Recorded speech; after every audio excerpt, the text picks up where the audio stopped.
Finally এবার DB হারুনকে বদলি করা হয়েছে। ঢাকা মেট্রোপলিটন পুলিশের ডিএমপি গোয়েন্দা শাখার প্রধান হারুনুর রশিদকে বদলি করা হয়েছে। তাকে ডিএমপির অতিরিক্ত কমিশনার ক্রাইম অ্যান্ড অপারেশনস হিসেবে পদায়ন করা হয়েছে। বুধবার 31শে জুলাই ডিএমপি হেডকোয়ার্টার্স থেকে পাঠানো এক আদেশ এ তথ্য জানায়। জনস্বার্থে এই আদেশ অবিলম্বে কার্যকর হবে বলেও জানা গেছে।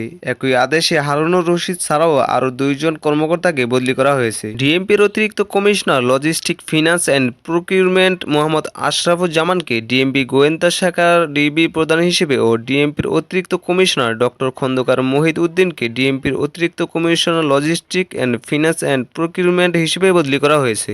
ঢাকা মেট্রোপলিটন পুলিশের ডিএমপি গোয়েন্দা শাখার ডিবি প্রধান হিসেবে নতুনভাবে নিয়োগ পেয়েছেন অতিরিক্ত পুলিশ কমিশনার মোহাম্মদ আশরাফুজ্জামান। বুধবার 31 জুলাই ডিএমপি হেডকোয়ার্টার্স থেকে পাঠানো এক আদেশে এই তথ্য জানানো হয়।